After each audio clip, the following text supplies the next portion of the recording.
High, welcome back to YouTube channel. खूप दिवसानंतर मी बाहेर आलेले आहे आणि मी कुठे आलेले आहे?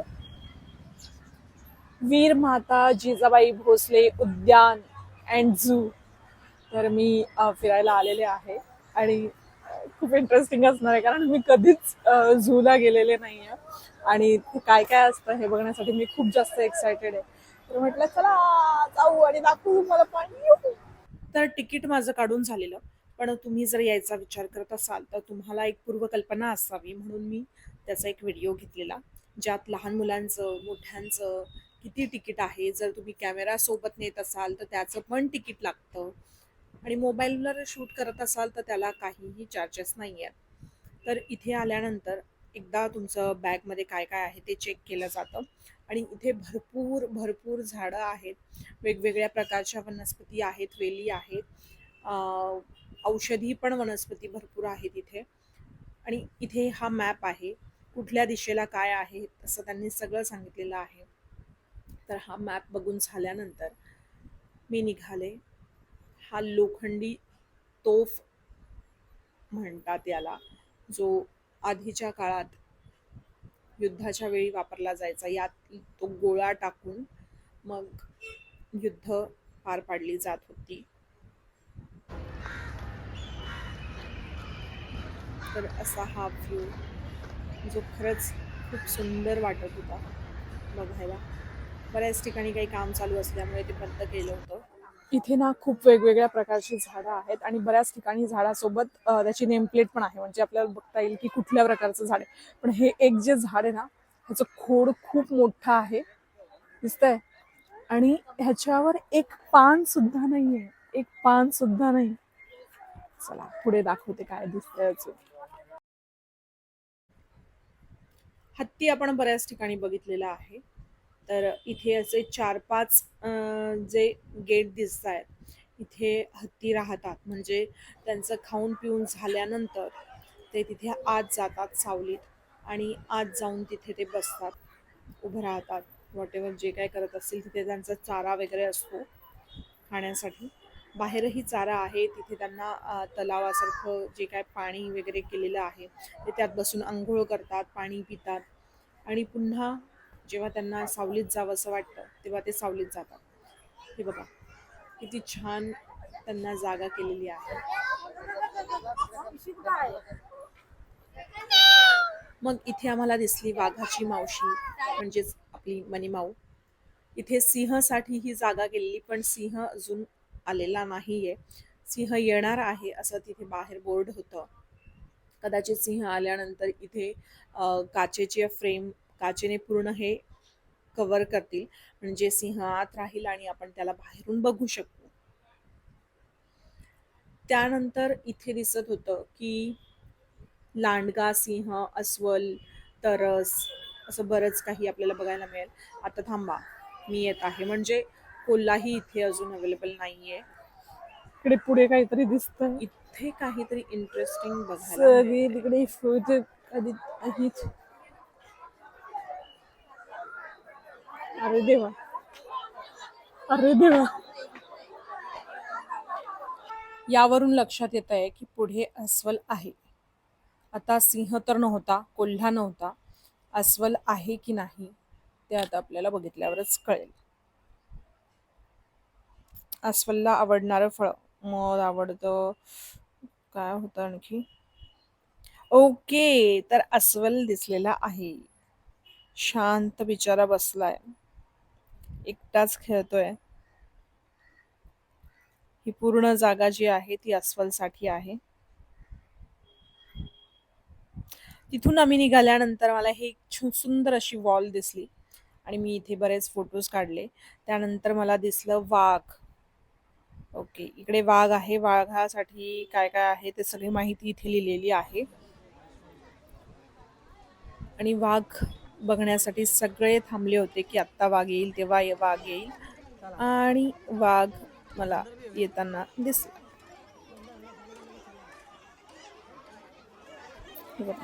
सगळे कसे थांबलेत वाघ दिसेल म्हणून.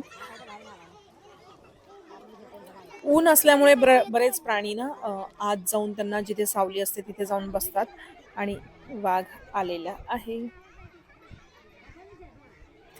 नंतर त्याचा स्पीड माणसांना बघितल्यानंतर असा स्पीड वाढला त्याचा, पण काच असल्यामुळे तो काही करू शकत नव्हता. पण तो त्याचं प्रेम व्यक्त करत होता.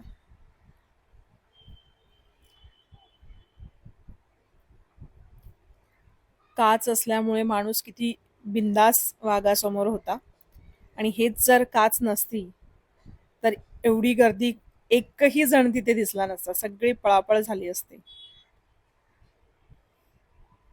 मीही नसते.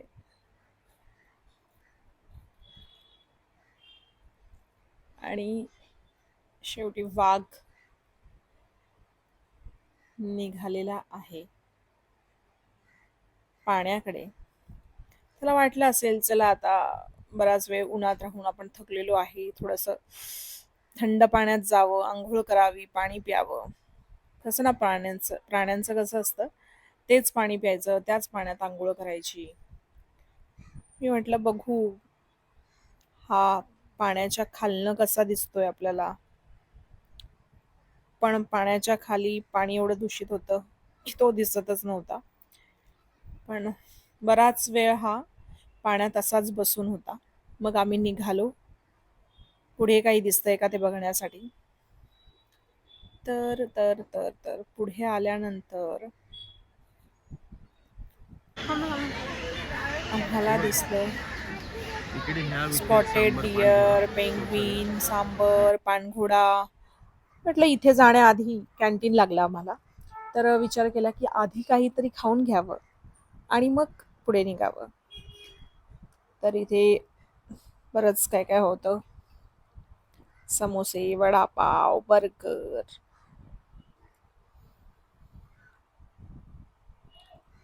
Cafe, cold drink. कॅफे यांनी बरेच थोड्या थोड्या अंतरावर ठेवलेले होते, म्हणजे जर कोणाला इथे नाही वाटलं तर ते पुढे जाऊनही खाऊ शकतात. आणि हे सगळं झाल्यानंतर आम्ही आलो पानघोडा जिथे होता तिथे.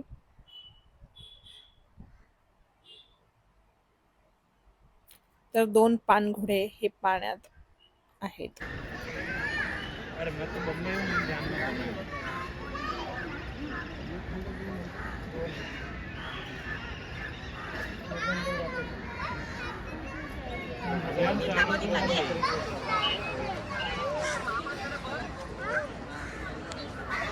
वाचलेल्या माहितीवरून असं लक्षात आलंय की पाणघोडा जो आहे तो पाण्यात गेल्यानंतर 7 मिनिटानंतर श्वास घेण्यासाठी बाहेर येत असतो. तर 7 मिनिट आम्ही आता वेट करणार आहे. माहित नाही तो कधी गेलाय, म्हणजे आता तो येण्यातच आहे बाहेर. बराच वेळ वेट केल्यानंतर पुढच्या ठिकाणी आलो. तिथेही पाणघोडे होते. तिथेही 2च पाणघोडे होते आणि तेही पाण्यात होते. तेही बाहेर निघाले नव्हते, कारण पाणघोडा हा जास्तीत जास्त पाण्यात असतो. कारण त्याचं जे कातडं असतं ते खूप जाड असतं आणि त्यामुळे त्याला खूप गरम होतं. त्यामुळे पाण्यात राहणं त्याला जास्त आवडतं. पाण्यात खेळणं त्याला जास्त आवडतं. इथेही बराच वेळ वाट बघितली पण पाणघोडा काही पाण्याबाहेर निघेना. शेवटी आम्ही निघालो पुढच्या ठिकाणी आणि तिथे होते माकड. माकड आपण बऱ्याच ठिकाणी बऱ्याच वेळा बघितलेले आहेत. आमच्या सेटवरही बरेच माकड असायचे. पण आता आले आहे आणि इथे वेगवेगळ्या प्रकारची माकडं होती. म्हणजे त्यांची नावं, माकड म्हटलं की आपण प्रत्येक जण माकडच म्हणतो. आपल्याला त्यातले त्यांच्या जाती प्रजाती फार काही माहीत नसतात. पण इथे वेगवेगळ्या प्रकारची माकड बघितली. या माकडाचं नाव होतं तर याचं नाव होतं रिसस मॅकड. हा भारतामध्ये, बांगलादेशमध्ये, पाकिस्तान आणि अशा बऱ्याच ठिकाणी आढळला जातो. रिसस मॅकड बघा कसे बसले. हा काहीतरी विचारात आहे. तो त्याच्या बाळाची केअर करतोय, म्हणजे क्लीन करणं काम चालू आहे. पुढे आल्यानंतर तिथे होता 12 शिंगी हरिण.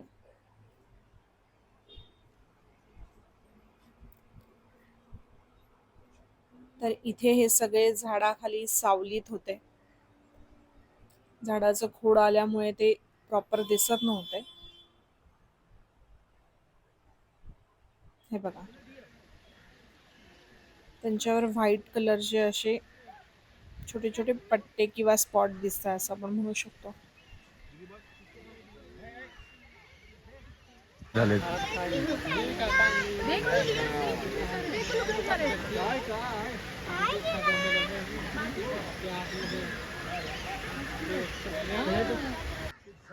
इथे होता सांबर.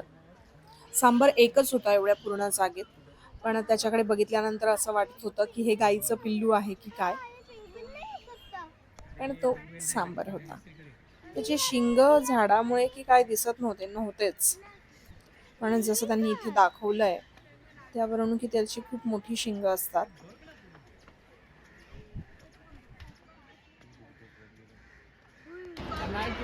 पुढे होतं पेंग्विन, कासव, फुलपाखरू, पाणपक्षी.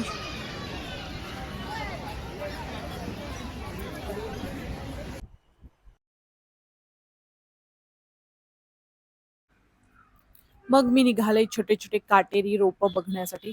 रोपं म्हणजे छोटी छोटी कुंडीत लावू शकतो अशी झाडं होती, पण आपल्याकडे शक्यतो काटेरी झाडं ही घरात ठेवत नाहीत. हे जे आहे ना, हे जे झाड आहे ना, त्याला काय कुबेरचं झाड म्हणतात वाटतं. आणि हे घरात ठेवल्याने ना आपल्याकडे खूप पैसा येतो. ह्या झाडाचं वैशिष्ट्य असं आहे की हे एक पान लावलं तरी जगतं, असं ते कमळासारखं फुलतं असं मला माहिती.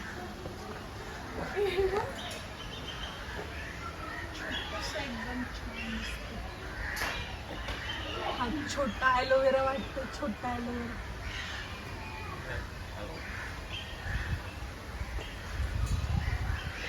गिलकीची भाजी. शेंगा. हे ॲलोवेरा आहे पण ते आत आहे.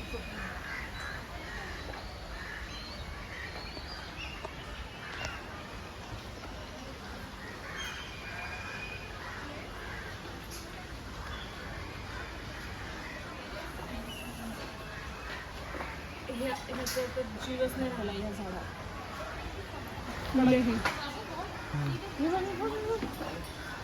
हे काहीतरी वेगळं.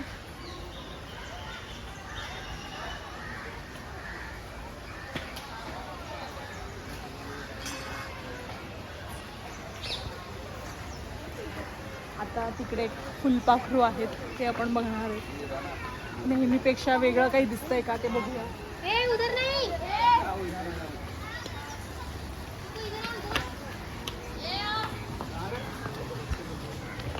हे झाड बघ.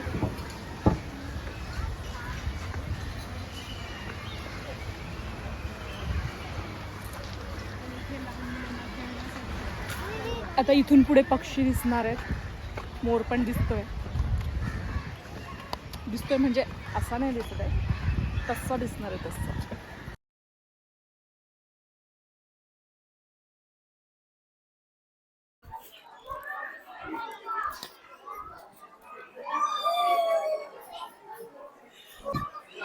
खूप जवळून दिसतंय.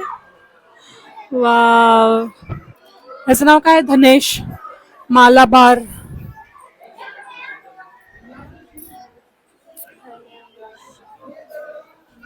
आधी मला वाटलेलं त्याची वरची जी चोच आहे ती तुटली आहे की काय, पण सगळ्या पक्ष्यांची सेमच दिसते.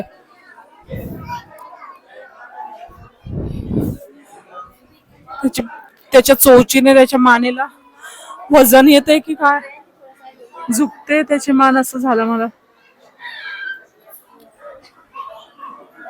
वाव, मस्त.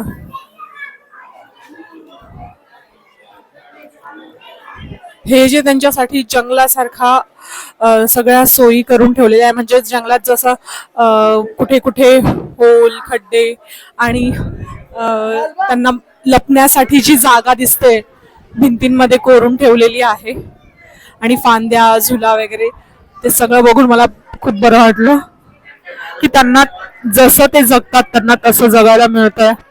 कारण बाकीचे प्राणी मी बघितले तर ते खूप छोट्या छोट्या जागेत होते, म्हणजे त्यांना हवं तसं ते मोकळं फिरू शकत नव्हते. ओके.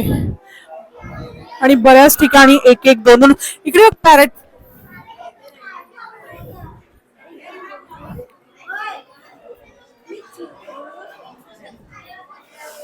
एवढा मोठा पोपट आणि कलरफुल मी पहिल्यांदा बघितलं, कारण आधी जे मी बघितलेले ते छोटे छोटेच होते आणि त्यांच्या मानेवर असं पिंकिश कलर नव्हता.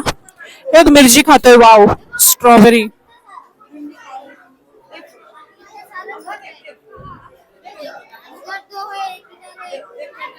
तिथे कॅमेऱ्याच्या वरती पण बसलेत. जेव्हा खूप असे घोळग्याने पक्षी प्राणी असतात ना, ते बघायला खूप छान वाटतं. एक एकटे असले की मलाच असं वाटतं की यार हे एकटे, मग यांच्यासोबत खेळायला, यांच्यासोबत फिरायला, इथून तिथे उड्या मारायला कोणीच नसेल. तर पक्ष्यांना बघून मला छान वाटलंय. हे इथे पण पॅरेट आहेत बघ, किती जवळ बसलेत.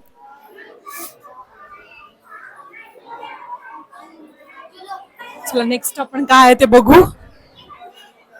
इकडे पण पॅरेटच आहेत. इकडचा वेगळा दिसतोय बघ. तिकडे जो होता ना त्याला पिंक कलर होता मानेला, आणि हा थोडासा काही यांना आहे काही यांना नाहीये. ब्लॅक कलरची रिंग दिसते मानेला, आणि काही पॅरेट कलरचेच आहेत.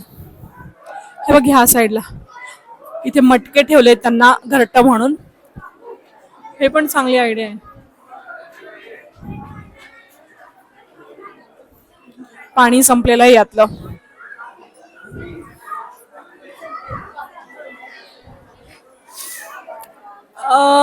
इथे अजून काही दिसलेलं नाही.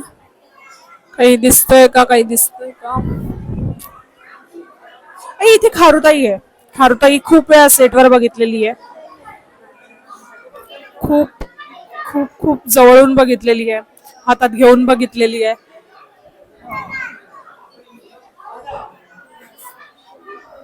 तिकडचा पोपट उडून इकडे आलाय.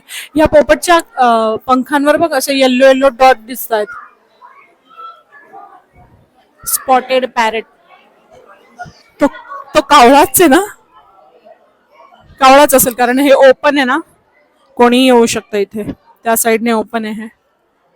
आणि ह्या पॅरेटचं नाव काय काय आहे? सैन्य मकाऊ. हा खूप मोठा आहे, पण इकडनं शॅडो येते ना, त्यामुळे तो ब्लॅकिश दिसतोय, पण तो खूप जास्त कलरफुल आहे. त्याची शेपूट जी आहे, त्याची जी टेल आहे ती मोरपंखी, रेडिश, बर्गंडी, पॅरेट, असं खूप छान कलरफुल आहे. तो जर पूर्ण बघायला मिळाला तर. या साईडला इकडे दिसतात बघ.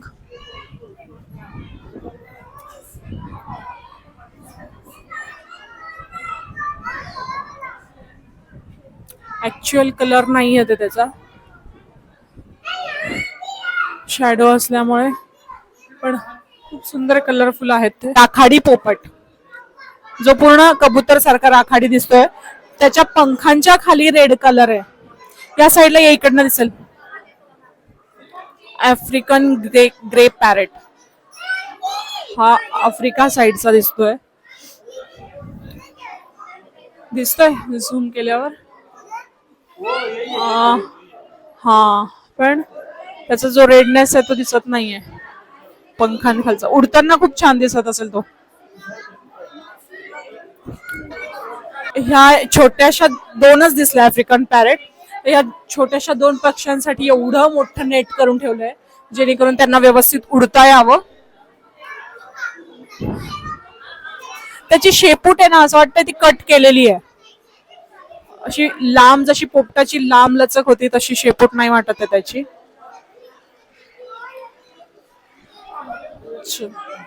नेक्स्ट लव बर्ड्स दिसत आहे. कॉकटिल, ह्याचं नाव कॉकटिल आहे.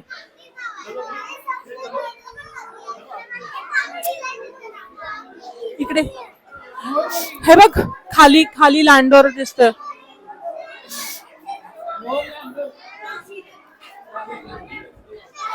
इथे खूप सारे लव बर्ड्स दिसतात, म्हणजे ज्याला आपण लव बर्ड्सच म्हणतो, पण ते आहेत cocktail. Grey colour, yellow colour, spotted grey and white कलरचे खूप सारे आहेत.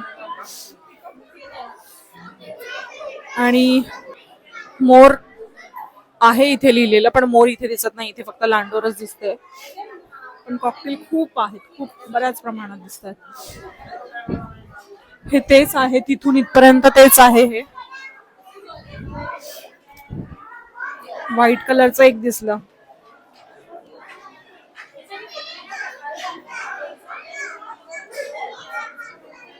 मला वाटतं हा ब्लॉग खूप मोठा होणार आहे. तिथे सगळं कोथिंबीर, टोमॅटो आणि बरंच काही.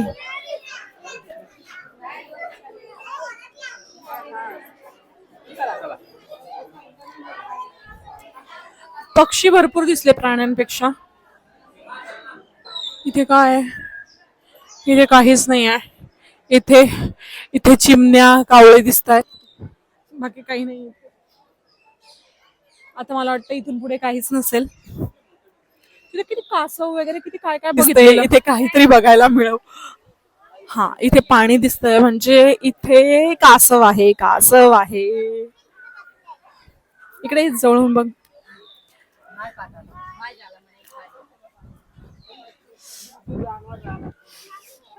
असे कासव माझ्या मामाकडे पण आहे. कासवाचं नाव नाही दिसत आहे इथे, पण कासव पण भरपूर प्रमाणात दिसत आहे. हे खूप इथे या साईडला तर खूपच जवळून दिसतात बघ. वाव. हा हा जो आहे ना, हा पूर्ण ब्लॅक आहे आणि तिकडे जो आहे तो त्यावर प्रिंट आहे, डिझाईन आहे, तो तिकडचा वेगळा आहे. वेगवेगळ्या प्रकारचे कासव आहेत.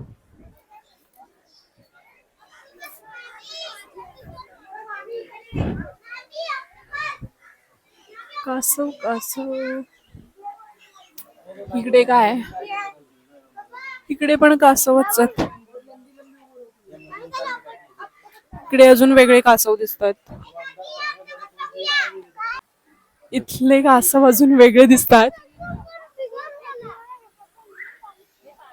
हे एकदम छोटे छोटेसे असे, 1.5 बिल्लास एवढे असतील. आणि हे तिकडचे कासव पाण्यात होते, इकडचे जमिनीवर आहे, फिरतायत. आणि यांच्या पायांना माशाच्या अंगावर कसे खवले असतात तसे यांच्या पायांवर खवले दिसतात. आणि ह्याचा शेप ना असा उभट आहे, ते बसके होते. आणि जर बघितलं ना तर बरेच जे कासव आहेत ते फक्त दिव्याच्या खालीच जाऊन बसलेले आहेत. भूक लागेल तेव्हा फक्त जाऊन खाण्यासाठी जातात, ते खातात आणि खाऊन झालं की परत दिव्याच्या खाली येऊन बसतात. म्हणजे कदाचित ते गरमीत राहणारे असतील. वाळवंटातले वगैरे तर नाही. बुट्टी कासव म्हणतात त्याला, बुट्टी कासव. इथे बघ कासवाची माहिती लिहिलेली आहे. यांना अंडे द्यायचे असेल ना तर मातीत खड्डा करतात आणि तिथे एका वेळेस 7 अंडी देतात. अंड्यातून बाहेर पडल्यावर 24 तासाच्या आत पिल्ले जमिनीच्या पृष्ठभागावर येतात.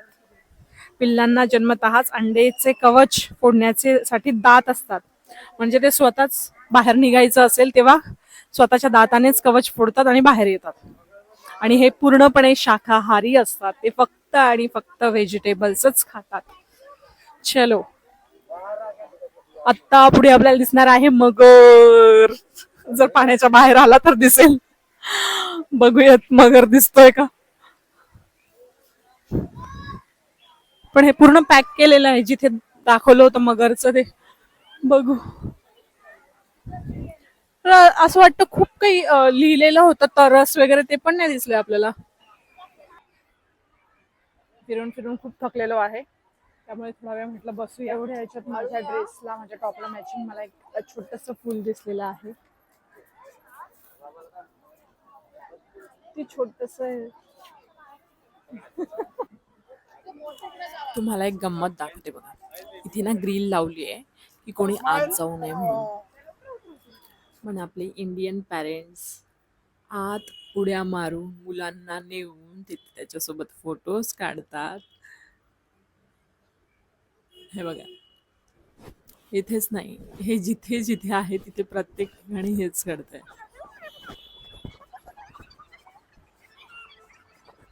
असं इथे ना खूप खूप खूप प्रकारचे, वेगवेगळे प्रकारचे झाडं आहेत, वनस्पती आहेत, वेली आहेत. पण त्यांची नावं सांगत बसले तर मला वाटतं 2 दिवस निघून जातील, इतके झाड आहेत. बघा, सगळीकडे झाडं झाडं आहेत. मी फक्त माझा फोकस जो आहे तो फक्त प्राण्यांवर आणि पक्ष्यांवरच आहे. तर बघूया, ह्या साईडला अजून काही पक्षी दिसत आहेत.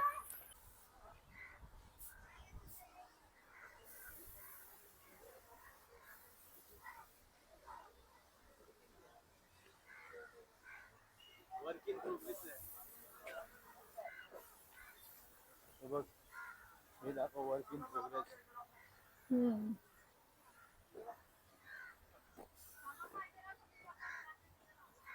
पाण पक्षी.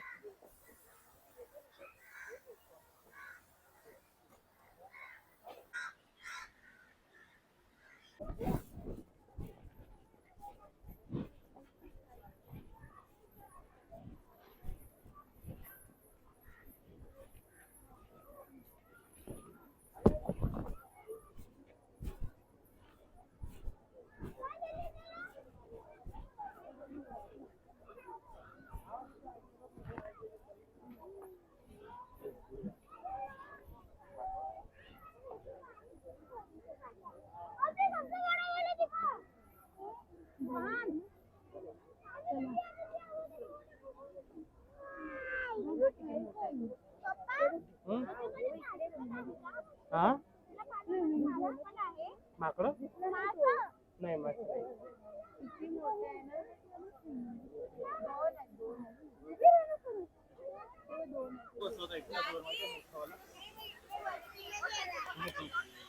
एवढा मोठा बघतो. नेमका झाडांच्या फांद्यांच्या आत गेलाय तो. पण हे सगळे पक्षी पाण्यात राहतात.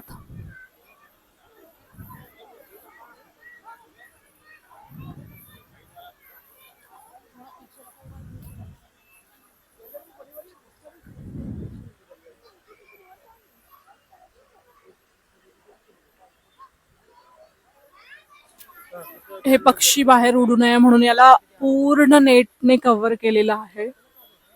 जर बघितलं तर म्हणजे हे फक्त इथल्या इथेच उडू शकतात.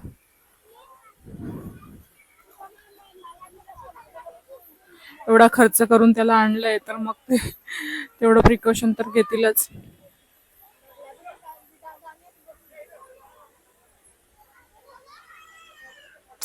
खूप मोठे मोठे पक्षी आहेत पण ते नेमके त्या साईडला आहेत त्यामुळे ते दिसत नाहीयेत.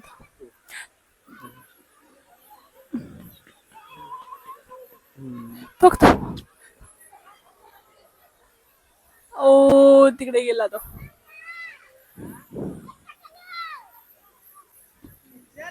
तिकडे मध्ये पण एक आहे ना पिंकिश आहे, हा ब्लॅक आहे, तो येल्लो होता. मोर नाही दिसला ना अजून. फायनली दिसला.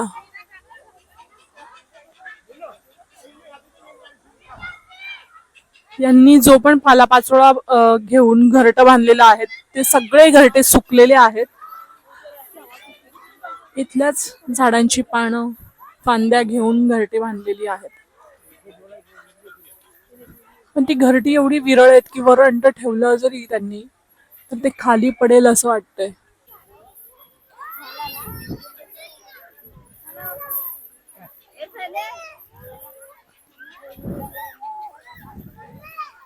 हा इथे एक समोर तो एक हा एक ह्याची चोच येल्लो कलरची आणि लांब लचक आहे. तो ब्लॅक अँड व्हाईट आहे आणि त्याची चोच छोटी आहे.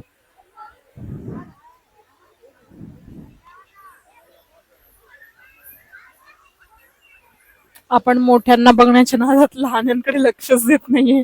ते इतके जवळ आहेत.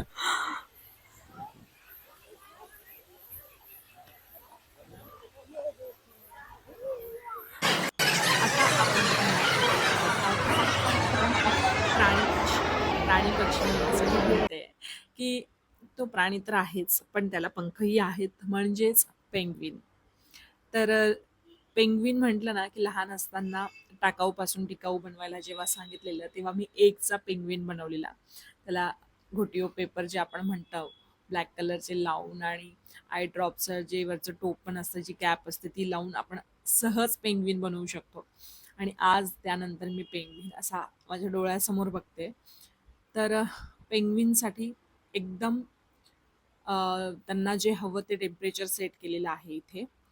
इथे जास्त जोरात बोलायचं नाही असं त्यांनी सांगितलेलं कारण त्यांना जास्त आवाज सहन होत नाही. आणि बरेच वर्ष आधी भारतात पेंग्विन आणलेले पण टेम्परेचर त्यांना जे हवं ते न मिळाल्याने काही त्यातले मृत पावले होते. पण आता ते अगदी व्यवस्थित आहेत. बघा बरेच पेंग्विन इथे दिसत आहेत आपल्याला. तर पेंग्विन बघून झाल्यानंतर बाहेर निघाल्यानंतर एक म्युझियम होतं, तिथे जायचं होतं म्हणून आम्ही निघालो. पण म्युझियम जे होतं ते बंद होतं. काही कारणास्तव त्यांनी बंद ठेवलं होतं. आता काय करायचं म्हणून आम्ही राणीच्या बागेतनं निघालो. राणीची बाग म्हणजेच जिजामाता उद्यान. मुंबईमध्ये त्याला राणीची बाग असं म्हटलं जातं. तर कसा वाटला हा ब्लॉग तुम्हाला मला कमेंट करून सांगा. आवडला असेल तर लाईक करा, शेअर करा. Love you all. Take care. And thank you so much blog पूर्ण बघितल्या